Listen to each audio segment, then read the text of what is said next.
फिर BSc third year के अंतर्गत फर्स्ट पेपर के बारे में बताएंगे जो कि हमारा रिलेटिविटी है। और जो हमारा लेक्चर कैसा 8वां लेक्चर है, 7 लेक्चर से पहले मैं बता चुका हूँ। इसी में हेडिंग हमारी है रिलेटिविटी ऑफ मास, यानी द्रव्यमान की आपेक्षिकता क्या होती है, द्रव्यमान की आपेक्षिकता का सिद्धांत क्या है, यानी इसके अंतर्गत जो हमारा फार्मूला है वो ड्राइव करेंगे। क्या करेंगे? जो फार्मूला हमारा है वो ड्राइव करेंगे। देखिए इसी की बात करते हैं। क्लासिकल मैकेनिक्स के अनुसार किसी पिंड का द्रव्यमान नियत होता है तथा पिंड के वेग पर निर्भर नहीं करता है। देखिए क्लासिकल मैकेनिक्स क्या है? एक ऐसी मैकेनिक्स जिसमें कण का वेग प्रकाश जिसमें जो हमारा द्रव्यमान है वो क्या नाम वेग पर निर्भर नहीं करता है। इसके अलावा ये कह सकते हैं कि क्लासिकल मैकेनिक्स में ऐसे कणों का अध्ययन किया जाता है जिनका वेग प्रकाश के वेग से बहुत कम होता है। इसके अलावा प्रकाश का वेग इसके अलावा जो हमारा कण का द्रव्यमान है वो वेग पर निर्भर नहीं करता है, परंतु वेगों के आपेक्षिक योग को देखते हुए, वेगों के रिलेटिविस्टिक एडिशन ऑफ वेलोसिटी को देखते हुए नियत द्रव्यमान की अवधारणा मान्य नहीं है। क्योंकि जो रिलेटिविस्टिक एडिशन ऑफ वेलोसिटी था उसमें रिलेशन में निकाला था, उसमें क्या था, उसमें जो है वेग दोनों में वेग आ रहा था, यानी वेग पर निर्भर करता है। रिलेटिविटी के अंतर्गत क्या है, ये निर्भर करता है। वास्तव में पिंड का द्रव्यमान पिंड के वेग का फलन है।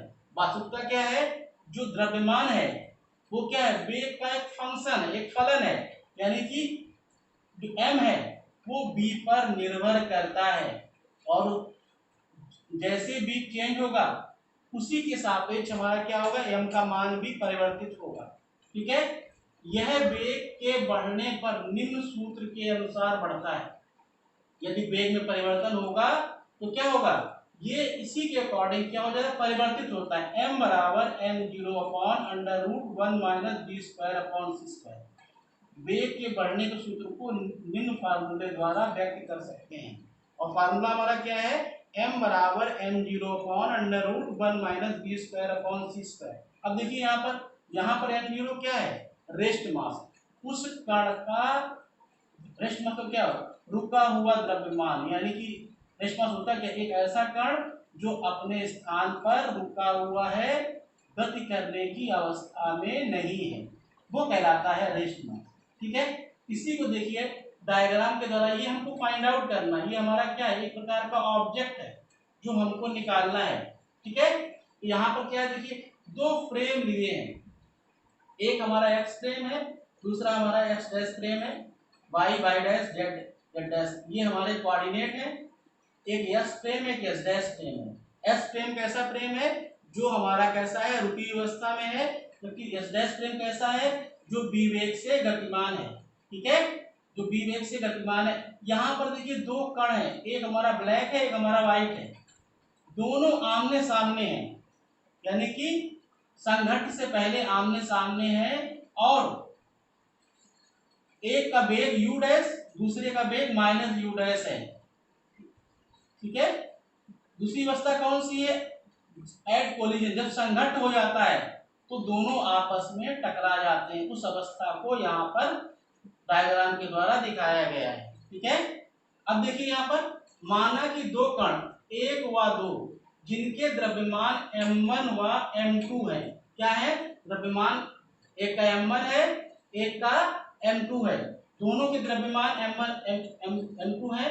यस डैश फ्रेम में क्रमशः u डैश व माइनस u डैश वेगों से एक दूसरे की ओर चल रहे हैं। देखिए यहाँ पर यस डैश फ्रेम पर ये स्थित है पिंड और क्या है, आमने सामने चल रहे हैं, ऐसे चल रहे हैं, आमने सामने चल रहे हैं। फ्रेम एस से देखने पर भिन्न दिखाई देंगे। यहाँ पर क्या है, जब फ्रेम एस से देखेंगे तो क्या हो जाएगा, इनके वेगों में परिवर्तन होगा और देखने पर क्या हो जाएगा, इनका मान क्या है, u1 और u2। देखिए ये क्या है, ये गतिमान फ्रेम है, ये रुका हुआ फ्रेम है। जब भी गतिमान फ्रेम पर हम किसी वस्तु को देखते हैं रेस्ट फ्रेम के द्वारा तो उसे वो चीज प्रतीत होगी, वास्तविक रूप में दिखाई नहीं देगी। ठीक है, वास्तविक इसलिए क्या हो प्रतीत, तो यहाँ पर मान क्या u1 तथा u2 है, वेगों के आपेक्षिकीय योग से, जो पिछले हमने लेक्चर में हेडिंग बताई थी वेगों के आपेक्षिकीय योग से, उसी का उपयोग करेंगे। और u1 बराबर u डैश प्लस बी, क्योंकि यहाँ पर क्या था u डैश क्या था, कोलिजन से पहले क्या था, ये पहले कण का हमारा वेग था u dash plus B upon 1 plus u dash B upon C square. ठीक है, ये समीकरण नंबर हमारा 1 हो जाएगा। इसी प्रकार u2 equal to minus U dash, इसका वेग हमारा क्या था माइनस यू डैश था, plus B upon 1 minus U dash B upon C square. ये हमारा क्या हुआ, समीकरण नंबर 2 हो गया। यानी फर्स्ट समीकरण ये सेकंड समीकरण दोनों हमारे क्या हुए, हमने u1 u2 किस पे निकाला गया, फ्रेम s पे निकाला गया है, और ऑब्जर्व किस पे किया गया है, ये किया गया है s डैश फ्रेम का दो। ठीक है, अब देखिए कोलिजन के समय ये आ रहे थे, उस अवस्था को बता रहे हैं जब कोलिजन हो जाएगा, जब संघट्ट हो जाएगा, दोनों आपस में क्या हो जाएंगे, टकरा जाएंगे, मिल जाएंगे। जब टकराएंगे तो टकराते समय होता क्या है, दोनों को जब टकराते हैं तो कुछ सेकंड के सूक्ष्म भाग के लिए रुकते हैं। कोलिजन होता क्या है, कोलिजन क्या है कि जब दो वस्तुएं क्षणिक समय के लिए संपर्क में आती हैं, जैसे बैट और बॉल, हम लोग क्या होता है बैट खेलते हैं और बैट से बॉल टकराती है, तो सेकंड के सूक्ष्म भाग से दोनों के बीच में संपर्क होता है। उसके बाद क्या होता है, बैट से गेंद अलग हो जाती है, तो वो प्रक्रिया कहलाती है कोलिजन। ठीक है, तो यहाँ पर क्या हुआ, कोलिजन के समय यस डैश में दोनों कण क्षणिक विरामावस्था में होते हैं। ठीक है, क्षणिक समय विरामावस्था में ये कोलिजन हुआ, परंतु फ्रेम एस से देखने पर बी वेग से गति करते हुए प्रतीत होंगे। देखिए यहाँ पर जब कोलिजन होगा, आपस में टकराए, यहां से देखेंगे क्योंकि ये फ्रेम बी वेग से चल रहा है तो इसको भी क्या हो जाएगा, बी वेग से चलते हुए प्रतीत होंगे, इसे रुके हुए नहीं दिखेंगे क्योंकि ये फ्रेम रुका हुआ है। ठीक है, अतः संवेग संरक्षण दोनों कणों का संरक्षित रहता है। जो संवेग संरक्षण है, दोनों कण है तो क्या हो जाएगा, संवेग संरक्षण का नियम जो होता है उसके हिसाब से क्या होता है, जो कण आपस में टकराते हैं P1 प्लस P2, P क्या होता है हमारा संवेग, P1 प्लस P2 क्या होता है बिफोर कोलिजन, और P1 plus P2 after collision, दोनों कैसे होते हैं आपस में बराबर होते हैं, तो कहते हैं संवेग संरक्षण का नियम संरक्षित है। ठीक है, तो यहाँ पर क्या हो गया, m1u1 plus m2u2 equal to m1 plus m2 into B.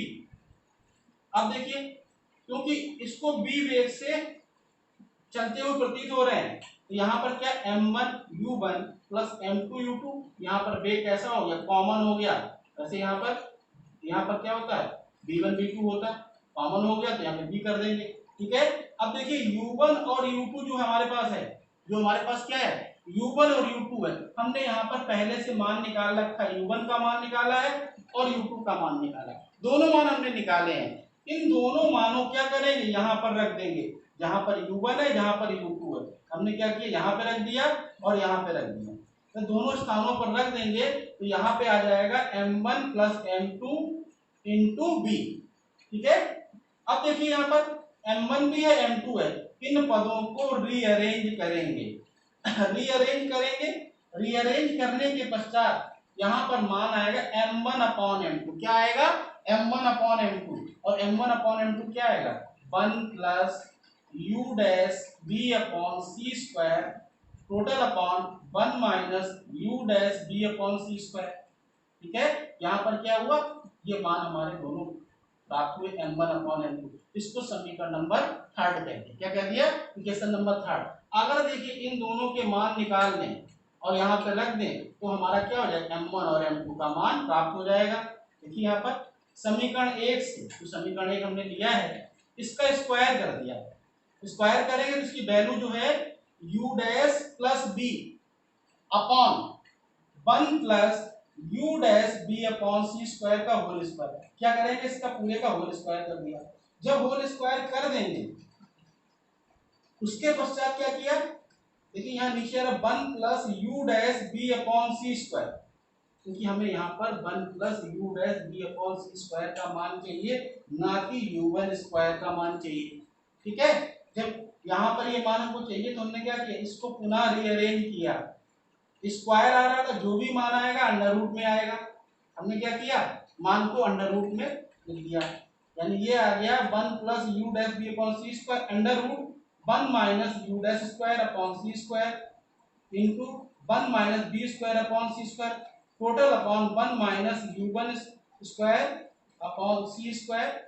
और देखिए इसी प्रकार जैसे ये आया है, जहां पर ये u1 आया है इस वाले में क्या होगा, सिर्फ u2 हो जाएगा, और वैसा ही समीकरण रहेगा जैसा कि हमारा पहले वाला समीकरण प्राप्त हुआ है।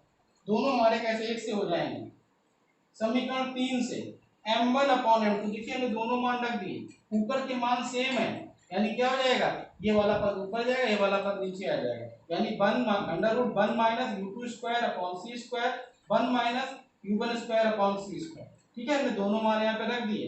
रखने के पश्चात यदि संघट्ट के पूर्व, यहाँ पर क्या मान रख दिया, यदि संघट्ट के पूर्व कण दो फ्रेम एस विरामावस्था में हो, अगर फ्रेम हमारा एस विरामावस्था में होगा तो u2 का मान 0 हो जाएगा, m2 का मान हो जाएगा m0, यानी कि उस कण का रेस्ट मास यहाँ पे मैं रख दिया m1 बराबर m0 upon under root 1 minus u1 square upon C square. ये हमारा, अब देखिए यहाँ पर m1 आ रहा है, यहाँ पर u1 आ रहा है। अगली स्टेप में m बराबर m0 upon under root 1 minus B square upon C square. हमने यहाँ पर क्या किया, m1 को m द्वारा प्रतिस्थापित कर दिया, और जो हमारा u1 था उसको b द्वारा प्रतिस्थापित कर दिया। जब प्रतिस्थापित कर देंगे, क्योंकि हमारे दोनों जो हमारे कण हैं ये कैसे हैं, ये आइडेंटिकल हैं, इसलिए हम इनको परिवर्तित कर सकते हैं। इस प्रकार से हमने क्या किया, यहाँ पर जो हमारा समीकरण चाहिए था कि जो हमारा द्रव्यमान है वो वेग पर निर्भर करता है, उस समीकरण को हम लोगों ने प्राप्त कर लिया, m बराबर m0 upon under root 1 minus B square upon C square. ये मान रिलेटिविटी के अंतर्गत प्राप्त किया गया है। इस प्रकार से रिलेटिविटी ऑफ मास के अंतर्गत हम लोगों ने इस लेक्चर को पढ़ा। आज के लिए बस इतना ही, धन्यवाद।